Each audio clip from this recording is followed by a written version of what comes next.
Chapter 4. Somewhere Adventures Live. The next morning, Tilly was sitting at the kitchen table, reading her mum's copy of Anne of Green Gables, when Grandad popped his head round the bookshop door.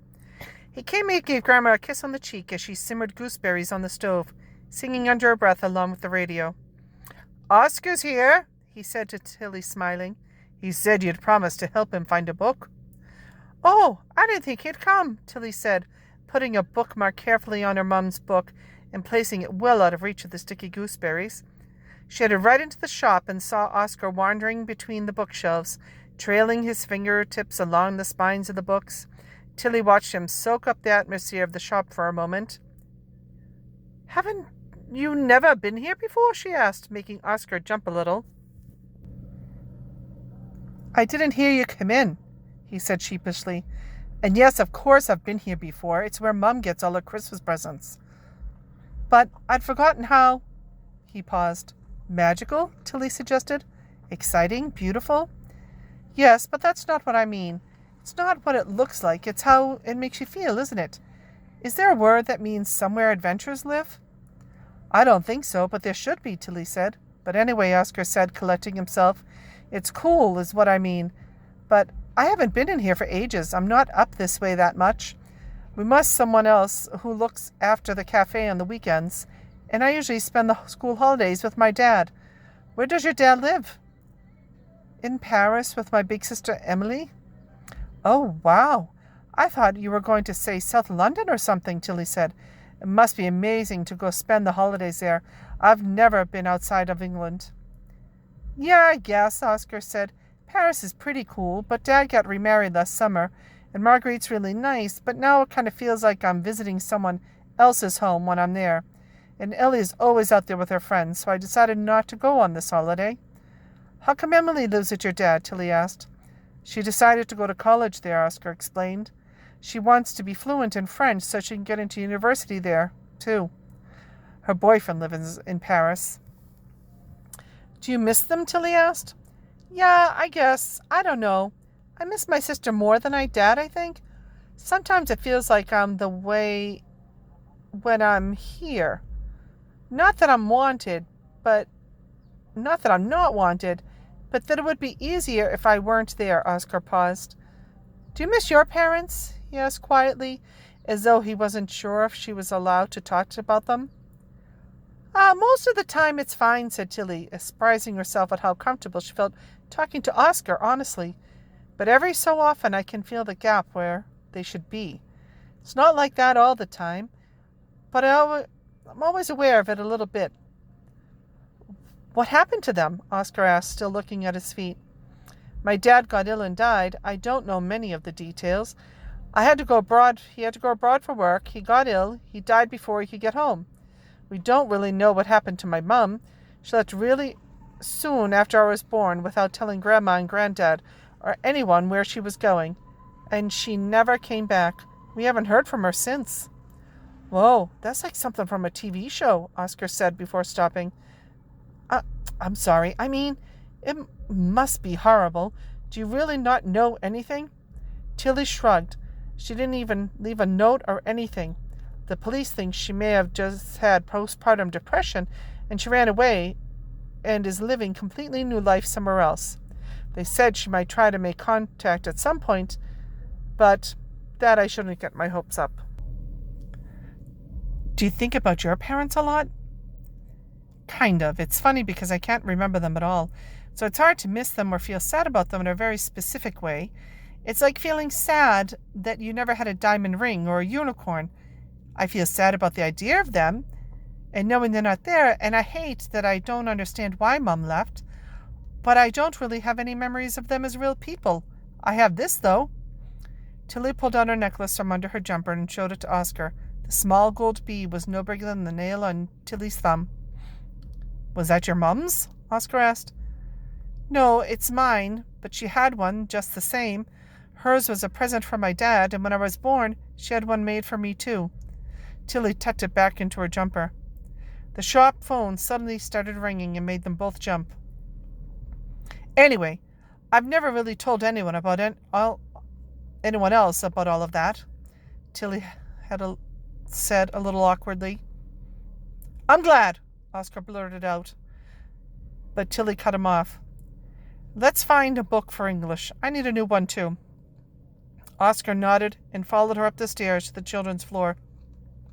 Tilly picked out a pile of books for Oscar, and she knew were printed on a different type of paper that made it easier for people with dyslexia to read, and placed them in front of him with a flourish. While Oscar flicked through them, she went on to find A Little Princess, and realized the shop stocked several different editions. She looked through some of the different covers, wishing she had the chance to talk to her mum about the book.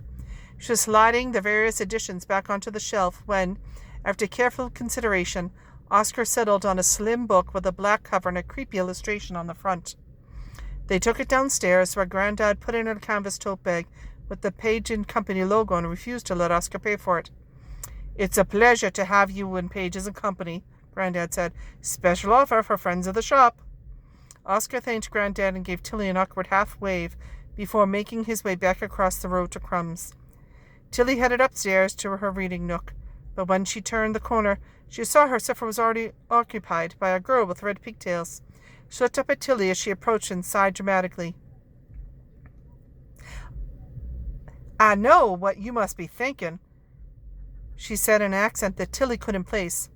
You're thinking what a dreadful burden it must be for a girl already so skinny to be forced to endure red hair as well. I wasn't thinking that at all, Tilly said. I was just wondering what you were doing on my sofa. Oh, I'm so awfully sorry, the girl said, jumping up and haphazardly straightening the cushions. I didn't know it was yours. I mean, it's not really, Tilly said, realizing she must have seemed rude. It's just where I like to sit and read, and you surprised me. I hadn't noticed you when I was up there with my with a boy from school. Oh, I know that feeling, the girl said, smiling broadly. I have a tree that is laden with the most beautiful, sweet-smelling, pale pink blossoms that I like to read under. The girl's face suddenly morphed into a look of horror. But can you ever forgive me? Forgive you for what? Tilly said, thoroughly flummoxed at the change in tone. My horrible manners. I haven't even introduced myself. My name is Anne, with an E. With an E? Tilly repeated hazily.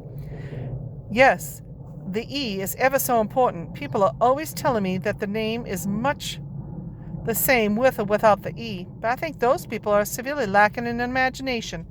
How could you ever think that Anne without an E was the same as Anne with an E? It's like saying, it's like saying that dessert is the same as desert. But there I go again with my terrible manners. I haven't even asked you what your name is. Oh, wait, let me guess. You look like a Emmeline, or maybe a Penelope, or Cordelia, she added, sounding hopeful.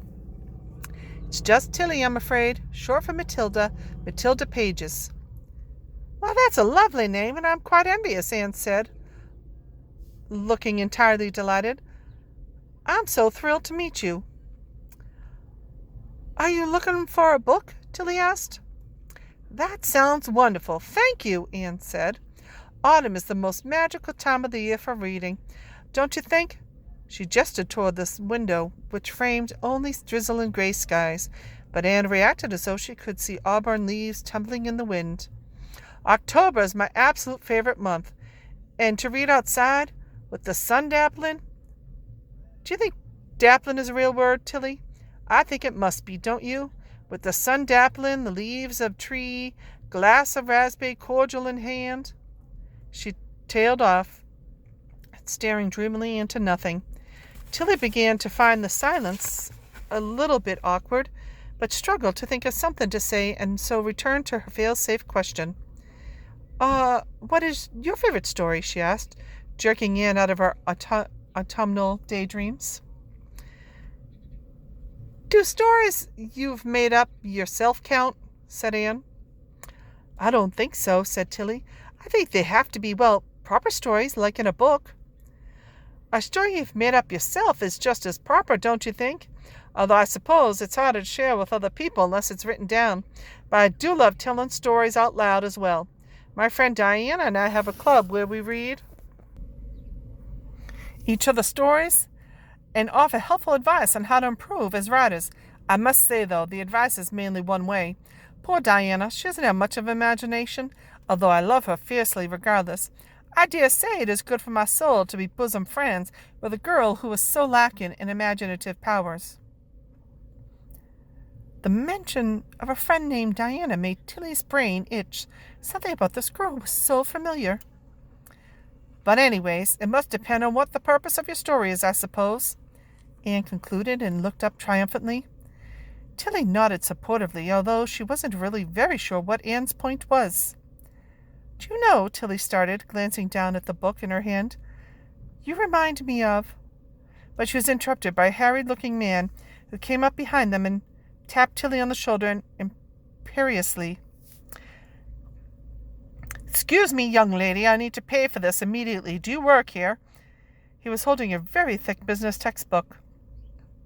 Not really, Tilly said, trying not to laugh as Anne personated the man's cross face behind his back. But I'll go and find my granddad. He owns the shop. The man nodded curtly. I'll be right back, Tilly said to Anne. I don't trust you to come right straight back, missy. I'll come with you. I have an incredibly important meeting to get to urgently, the man said, and Tilly couldn't be bothered to explain that she wasn't talking to him. She delivered him to Grandad, who took him to the till, but when Tilly went back upstairs, she couldn't see Anne anywhere. She ran down to find Grandad after the grumpy customer had gone. Ah, Tilly, just the person I was looking for. Don't forget, we need some of your inspiration for the Wonderland party later. I've been wondering if we should possibly try to... He paused, noticing how distracted she was. What's up, sweetheart? Did you see a girl come past here a few moments ago? She asked. No, afraid not, love. Was she a friend from school? No, just a customer, I think. She seemed nice, though. I thought she might have stuck around for a bit, Tilly said, but I can't find her. She probably had to go and meet her parents, Tills, Granddad said gently. Maybe she'll pop back up later. I'll keep an eye out for her if she comes in. What did she look like? She had red hair and 2 plaits, Tilly said. It was funny, actually. She reminded me of Anne Shirley from Anne of Green Gables, and her name was even Anne, too. Such a weird coincidence. Maybe it's like owners and their dogs, she joked. You start seeing your favorite characters in real people. Although she's not quite right with that dog thing, is it? She tailed off, noting Granddad's face had gone pale. Are you okay? Should I get Grandma? Do you need a cup of tea? No, I'm fine, love, Granddad reassured her. Just a wobbly moment. Been on my feet for too long this morning, I think. I will take you up on that tea, though, and I'll just have a sit down behind here for a moment. I'll be right as rain before you know it. The color was already returning to his cheeks as Tilly left to make the tea.